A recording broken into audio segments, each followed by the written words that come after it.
ചെയ്യുന്നത് വടുകംപുളി നാരങ്ങ കൊണ്ട് വെള്ള അച്ചാർ. വടുകംപുളി നാരങ്ങ കൊണ്ട് ചുമന്ന അച്ചാർ ഞാൻ ഓൾറെഡി പോസ്റ്റ് ചെയ്തിട്ടുണ്ട്. സദ്യ സ്പെഷ്യൽ നാരങ്ങ കറി. അപ്പോൾ അത് കാണാൻ മറക്കരുത്. അതിൻ്റെ ലിങ്ക് ഞാൻ താഴെ ഡിസ്ക്രിപ്ഷൻ ബോക്സിൽ കൊടുക്കുന്നതായിരിക്കും. പിന്നെ നമ്മൾ ഉണ്ടാക്കാൻ പോകുന്നത് ഇതും സദ്യ സ്പെഷ്യൽ തന്നെയാണ്. വെളുത്ത അച്ചാർ വടുകംപുളി നാരങ്ങ കൊണ്ട്. ഒരു 2 മിനിറ്റും കൊണ്ട് ഉണ്ടാക്കിയെടുക്കാൻ പറ്റുന്ന ഒരു അച്ചാറാണ് നമ്മളുടെ ഈ വടുകംപുളി നാരങ്ങ വെള്ള അച്ചാർ. വളരെ പെട്ടെന്ന് ഇൻസ്റ്റൻ്റ് ആയിട്ട് ഉണ്ടാക്കിയെടുക്കാവുന്ന ഒരു അച്ചാറാണ്. അപ്പം നമുക്ക് നോക്കാം എന്തൊക്കെ ഇൻഗ്രീഡിയൻസ് വേണമെന്ന്. അതിനായിട്ട് ഞാനിവിടെ എടുത്തിരിക്കുന്നത് വടുകംപുളി നാരങ്ങ ചെറുതായിട്ട് കട്ട് ചെയ്തത്. നമ്മൾ നോർമലി അച്ചാറിനൊക്കെ കട്ട് ചെയ്യുന്നത് ചെറുതായിട്ട് കട്ട് ചെയ്തത്. ചിലരിത് 2 രീതിയിൽ ഇടാറുണ്ട്. ചിലരിത് നമ്മൾ കടുകൊന്നും പൊട്ടിക്കാതെ വെള്ളവും വിനാഗറും ഒഴിച്ചിട്ട് അതിനകത്തോട്ട് ഈ കാന്താരിമുളകും വെളുത്തുള്ളിയും അച്ചാറും ഈ നാരങ്ങ എല്ലാം കൂടി ഇട്ടിട്ട് മിക്സ് ചെയ്ത് ഉപ്പിട്ട് വിനാഗർ ഒഴിച്ച് വെക്കും. അതിനകത്ത് വേറെ ഒന്നും ചെയ്യില്ല. അപ്പോൾ അങ്ങനെ ഉണ്ടാക്കുന്നവരുണ്ട്. അപ്പോൾ അങ്ങനെ ഉണ്ടാക്കുവാണെങ്കിൽ നിങ്ങൾ ഈ സ്കിൻ എടുത്ത് കളയാൻ മറക്കരുത്. നാരങ്ങയുടെ നമ്മുടെ ഈ സ്കിന്നില്ലേ, ചെറിയ സ്കിന്ന്, ഇതിൻ്റെ പുറത്ത് ഈ മഞ്ഞ കളറിലുള്ള സ്കിൻ എടുത്ത് കളയും ചിലർ. പക്ഷെ അങ്ങനെ എടുത്ത് കളയുമ്പോൾ ചില സമയത്ത് അത് ഡൗട്ട് വരും എല്ലാവർക്കും കഴിക്കുമോ എന്നുള്ളത്. ഒന്നുകിൽ ഭയങ്കര പുളിയാവും, അല്ലെങ്കിൽ അല്പം കയ്പാവും. ഞാൻ സാധാരണ വടുകംപുളി നാരങ്ങ അച്ചാർ കറികളിടുമ്പോൾ ഇതിൻ്റെ സ്കിൻ എടുക്കാറില്ല. നിങ്ങളും എടുക്കണമെന്നില്ല. അത് ആ സ്കിന്നോട് കൂടി ഉണ്ടാക്കുമ്പോഴാണ് ആ നാരങ്ങ കറിയുടെ പെർഫെക്റ്റ് ടേസ്റ്റ് കിട്ടുക. ഇത് നിങ്ങൾക്ക് വേണമെന്നുണ്ടെങ്കിൽ അരിഞ്ഞ് ഉപ്പ് ചേർത്ത് ഒരു 2-3 മണിക്കൂർ അല്ലെങ്കിൽ ഒരു ദിവസം വെച്ചിട്ടും ഉണ്ടാക്കാം ഈ അച്ചാർ. ഞാനിപ്പോൾ ഇത് അരിഞ്ഞ് വെച്ചിട്ട് ഒരു മോർണിംഗിൽ അരിഞ്ഞ് വെച്ചതാണ്. ഇപ്പോൾ ഈവനിങ് ആയി. ഇതിൽ കുറച്ച് ഉപ്പിട്ട് വെച്ചിരുന്നു. ഒരു ഫുൾ ഡേ ഞാൻ കുറച്ച് ഉപ്പിട്ട് വെച്ചു. അപ്പോൾ അതൊന്ന് പെട്ടെന്ന് നമുക്കൊന്ന് അലിഞ്ഞ് കിട്ടുമല്ലോ അതിനു വേണ്ടി. പിന്നെ നമുക്കിവിടെ വേണ്ടത് കുറച്ച് ഏറെ വെളുത്തുള്ളി. ഇച്ചിരി ഏറെ വെളുത്തുള്ളി ഇതിനിടുന്നത് നല്ലതാണ്. കുറച്ച് ഒരു പിടി കാന്താരി മുളക് വേണമെങ്കിൽ ഒന്ന് കീറിയിടാം, അല്ലെങ്കിൽ ഇങ്ങനെ ഇട്ടാലും മതി. ഇതിൻ്റെ ഞെട്ടെടുത്ത് കളഞ്ഞു. ഈ തണ്ടുണ്ടല്ലോ കാന്താരിയുടെ, അതെടുത്ത് കളഞ്ഞിട്ട് ആണ് ഇട്ടിരിക്കുന്നത്. അപ്പം കുറച്ച് കാന്താരി മുളക് ഇല്ല എന്നുണ്ടെങ്കിൽ പച്ചമുളക് ചെറുതായിട്ട് കൊത്തിയരിഞ്ഞ് ഇടാവുന്നതാണ്. പിന്നെ കുറച്ച് ഫ്രഷ് കറിവേപ്പില ഒരുപാട് ഇടരുത്. ഈ അച്ചാറിന് കുറച്ച് മതി. കാന്താരിമുളകാണ് ഈ വെള്ള അച്ചാർ ഇടുമ്പം ഏറ്റവും ബെസ്റ്റ്. കാന്താരിമുളക് ഉണ്ടെങ്കിൽ അത് തന്നെ ഇടുക. പിന്നെ കുറച്ച് അല്പം ഒരു സ്പൂൺ ഉലുവാപ്പൊടി നമ്മൾക്ക് വേണം. കുറച്ച് കടുക് വേണം. അല്പം കായപ്പൊടി വേണം. പിന്നെ കുറച്ച് ഉപ്പും പിന്നെ നമ്മളുടെ നല്ലെണ്ണ. ഇത്രയും സാധനങ്ങൾ മതി നമുക്ക് പെട്ടെന്ന് അച്ചാർ ഉണ്ടാക്കാം. ഞാനിവിടെ ഒരു ചീനച്ചട്ടി വെച്ചിട്ടുണ്ട്.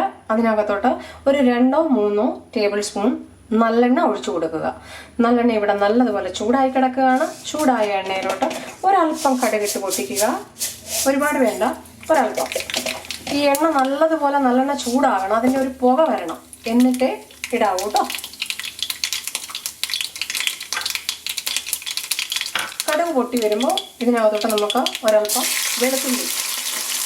കുറച്ച് വെളുത്തുള്ളി, കുറച്ച് കാന്താരിമുളക്. ഈ കാന്താരിമുളക് ഇട്ട് കഴിയുമ്പം ഒന്ന് മാറി നിൽക്കണം. ഫ്ലെയിം കുറച്ച് വെക്കണം. ഈ കാന്താരിമുളക് നമ്മളിങ്ങനെ സ്പ്ലിറ്റ് ചെയ്തിട്ടില്ല, അതുകൊണ്ട് പൊട്ടിത്തെറിക്കും. അപ്പോൾ ഒന്ന് സൂക്ഷിക്കുക. ഇത് ഒരുപാട് ബ്രൗൺ കളർ ആക്കരുത്. കാന്താരിമുളകൊക്കെ എന്ന് പറഞ്ഞു കഴിഞ്ഞാൽ ചെറുതായിട്ടൊന്ന് വാടിയാൽ മതി. കാന്താരിമുളക് സൂക്ഷിക്കുക, പൊട്ടിത്തെറിക്കും. ഒന്ന് മാറി നിൽക്കുക കേട്ടോ, കാരണം അത് തെറിക്കാൻ സാധ്യതയുണ്ട്. നമ്മളത് ചെറിയ മുളകല്ലേ, അപ്പോൾ അതങ്ങനെ പൊട്ടിത്തെറിക്കും. ഒരല്പം കരിവേപ്പില ഒന്ന് ഇട്ട് കൊടുക്കുക. ഒന്ന് മിക്സ് ചെയ്യുക. മതി. ഇതിനകത്ത് ഇങ്ങനെ ഒരുപാട് അങ്ങ് വഴക്കണ്ട. ഒരല്പം കായപ്പൊടി ആഡ് ചെയ്ത് കൊടുക്കുക. ഒരുപാട് വേണ്ട, ശകലം. 1 ടീസ്പൂൺ ഉലുവാപ്പൊടി ഒന്ന് ആഡ് ചെയ്ത് കൊടുക്കുക. ഒന്ന് മിക്സ് ചെയ്യുക. ഫ്ലെയിം കുറച്ച് തന്നെ വെക്കുക. ഇതിനകത്തോട്ട് നമുക്കൊരല്പം വെള്ളം ഒഴിച്ചു കൊടുക്കണം. കുറച്ച് വെള്ളം ഒഴിച്ചാൽ മതി. നിങ്ങൾക്ക് വേണമെങ്കിൽ ഇച്ചിരി ഏറെ വെള്ളം ആഡ് ചെയ്യാം. ഞാനൊരല്പം വെള്ളം ആഡ് ചെയ്യുകയാണ്. ചിലർ വെള്ളം ഒട്ടും ആഡ് ചെയ്യാറില്ല. വെള്ളം ഒട്ടും ആഡ് ചെയ്യാതെ ഉണ്ടാക്കുന്നവരുമുണ്ട്. ഒരല്പം വെള്ളം ഒന്ന് ആഡ് ചെയ്തു. ശകലം ഉപ്പ് ഒന്ന് ആഡ് ചെയ്യുക. നമ്മൾ ഓൾറെഡി ഇച്ചിരി ഉപ്പ് നാരങ്ങയിൽ ഇട്ടിട്ടുണ്ട്, അപ്പം കൂടി പോകണ്ട. ഈ നാരങ്ങയിൽ ഒരല്പം ഉപ്പ് കൂടി ഇരുന്നാലേ നമുക്ക് ആ ഒരു ടേസ്റ്റ് കിട്ടുകയുള്ളൂ. ഒരല്പം ഉപ്പൊന്ന് കൂടിപ്പോയാലും അതങ്ങ് പിടിച്ചോളൂ അതിൽ കേട്ടോ. ഉപ്പ് കുറഞ്ഞിരിക്കുമ്പോൾ ചിലപ്പം കഴിക്കാൻ സാധ്യതയുണ്ട്. ഇതൊന്ന് തിളച്ച് വരട്ടെ. തിളച്ച് വരുമ്പോൾ ഫ്ലെയിം ഓഫ് ചെയ്യുക. വെള്ളം അത് തണുത്തതിന് ശേഷമേ നാരങ്ങ ആഡ് ചെയ്യാവൂ. ചൂട് വെള്ളത്തിലോട്ടിട്ട് വടുകംപുളി നാരങ്ങ ആഡ് ചെയ്യരുത്. അപ്പോൾ അത് കഴിക്കാൻ സാധ്യത കൂടുതലാണ്. പലർക്കും ഇത് അറിയത്തില്ല. അച്ചാർ ഇട്ട് കഴിയുമ്പോൾ പലരും പറയാറുണ്ട് എന്താ കഴിക്കുന്നതെന്ന്. കഴിക്കാൻ കാരണം വടുകംപുളി നാരങ്ങ നമ്മൾ ചൂട് വെള്ളത്തിലോട്ട് ഇടുവോ അല്ലെങ്കിൽ അത് ചൂടാക്കുകയോ ചെയ്താൽ ഒത്തിരി കഴിക്കാൻ സാധ്യതയുണ്ട്. ഇതൊന്ന് ഇവിടെ ഇത് തിളച്ച് വന്നിട്ടുണ്ട്. ഇതിനകത്തോട്ട് ഒരു 1 സ്പൂൺ വിനെഗർ നമുക്ക് ആഡ് ചെയ്ത് കൊടുക്കണം. ഇതിലോട്ട് ഒരു 1 സ്പൂൺ വിനെഗർ ആഡ് ചെയ്ത് കൊടുക്കാം. ഞാനിവിടെ ഒരു 1 സ്പൂണേ ആഡ് ചെയ്തുള്ളൂ. നിങ്ങൾക്ക് വേണമെങ്കിൽ 2 ടേബിൾ സ്പൂൺ ആഡ് ചെയ്യാം. ഇത് തിളച്ചു വന്നു നല്ലതുപോലെ. നമുക്ക് ഇനി ഇത് ഒന്ന് ഓഫ് ചെയ്ത് വെക്കാം. ഇത് തണുത്ത് കഴിയുമ്പോൾ നമുക്ക് നാരങ്ങ മിക്സ് ചെയ്യാം. അപ്പോൾ ഇത് നല്ലതുപോലെ തണുത്തിട്ടുണ്ട്. നമ്മളുടെ ഈ കാന്താരിയും വെളുത്തുള്ളിയും എല്ലാം കൂടെ നമ്മൾ ഫ്രൈ ചെയ്തത്. അപ്പോൾ ഈ നാരങ്ങ നമ്മൾ കട്ട് ചെയ്ത് വെച്ചിരിക്കുന്നതാണ് ഇട്ട് കൊടുക്കുക. അതിനകത്തോട്ട് മിക്സ് ചെയ്യുക. ഈ നാരങ്ങ മിക്സ് ചെയ്യുന്ന സമയത്ത് വിനെഗർ ചേർത്താലും മതി കേട്ടോ. എങ്ങനെ വേണേലും ചെയ്യാം. ആ തിളയ്ക്കുന്ന വെള്ളത്തിലോട്ട് വേണേലും ഇടാം. അതല്ലെന്നുണ്ടെങ്കിൽ നമുക്ക് ഇതിലോട്ട് മിക്സ് ചെയ്യാം. ഇതിനൊന്ന് നല്ലതുപോലെ മിക്സ് ചെയ്യുക. തണുത്തിട്ടേ ചേർക്കാവൂ കേട്ടോ. തണുക്കാതെ ചേർക്കരുത്. അപ്പോൾ എന്താ പറ്റുക, കഴിക്കും. അത് പലർക്കും അറിയത്തില്ല. അതുകൊണ്ടാണ് പറഞ്ഞു തരുന്നത് കേട്ടോ. നല്ലതുപോലെ ഒന്ന് മിക്സ് ചെയ്യുക. നിങ്ങൾക്ക് വേണമെങ്കിൽ അല്പം വെള്ളം കുറച്ച് വെക്കാം. ഞാനൊരു ഇത്രയും വെള്ളം നമുക്കൊരു തൊട്ടുകൂട്ടാൻ പരുവത്തിന് വെക്കണമല്ലോ. ആ പരുവത്തിലാണ് വെച്ചിരിക്കുന്നത്. വടുകംപുളി നാരങ്ങ എങ്ങനെ ഇട്ടാലും അച്ചാർ വളരെ ടേസ്റ്റിയും ഡിലീഷ്യസുമാണ്. 2 മിനിറ്റ് കൊണ്ട് നമുക്ക് ഉണ്ടാക്കിയെടുക്കാൻ പറ്റുന്ന നാരങ്ങ അച്ചാറാണ് ഇതൊക്കെ. 2 minute instant pickle is ready. Wild lemon pickle is ready. അപ്പോൾ എല്ലാവർക്കും ഇഷ്ടമായി എന്ന് കരുതുന്നു. അപ്പോൾ ഇതൊന്നും നല്ലതുപോലെ തണുക്കട്ടെ. തണുത്ത് കഴിഞ്ഞിട്ട് ബോട്ടിലുകളിലോട്ട് ട്രാൻസ്ഫർ ചെയ്യാം. ഏതെങ്കിലും ഗ്ലാസ് ബോട്ടിലുകളോ അച്ചാറിൻ്റെ പിക്കിൾസിൻ്റെ ബോട്ടിലുകളില്ല, അതിലോട്ട് നമുക്ക് ട്രാൻസ്ഫർ ചെയ്യാം. ഓക്കെ. ഈ സമയത്ത് ഉപ്പ് ഒക്കെ ഒന്ന് നോക്കാവുന്നതാണ്. കറക്റ്റ്, പെർഫെക്റ്റ്, എല്ലാം നല്ല അടിപൊളി.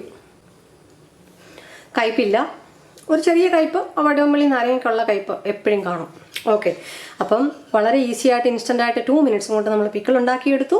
ഇതുപോലെ തന്നെ നമുക്ക് ചുവന്ന പിക്കിളും ഉണ്ടാക്കാം, മുളക് പൊടിയൊക്കെ ചേർത്തിട്ട്. Thank you so much for watching. Keep sharing, keep subscribing. ഇതുവരെ സബ്സ്ക്രൈബ് ചെയ്തിട്ടില്ലാത്തവർ പ്ലീസ് മറക്കാതെ സബ്സ്ക്രൈബ് ചെയ്യണേ, സപ്പോർട്ട് ചെയ്യണേ. നിങ്ങളുടെ വിലയേറിയ കമൻസുകൾ കമൻസ് ബോക്സിൽ തരാവുന്നതാണ്. Hey friends, hope everyone likes today's very tasty and easy simple 2 minute instant wild lemon pickle. Thank you so much for watching. Please subscribe and please support. Please don't forget to press the bell icon to get the notifications. Thank you. Eat healthy, stay healthy. Next video മായി വരുന്നത് വരെ till then take care. Bye. Thank you.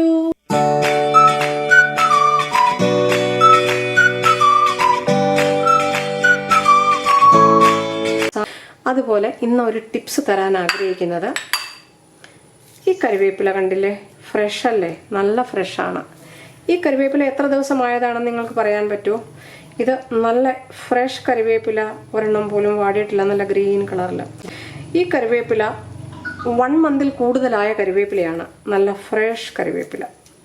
ഈ കരിവേപ്പില എങ്ങനെയാണ് ഇത്ര ഫ്രഷായിട്ട് സൂക്ഷിക്കുന്നതെന്ന് പറഞ്ഞു തരാം.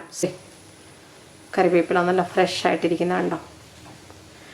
പ്ലാസ്റ്റിക് ബോട്ടിലിനകത്ത് കരിവേപ്പില അതിൻ്റെ തണ്ടിൽ നിന്ന് ഊർന്നെടുത്തിട്ട്, വെള്ളമുണ്ടായിരിക്കരുത് നമ്മളിങ്ങനെ നിറച്ച് വെക്കുമ്പോൾ.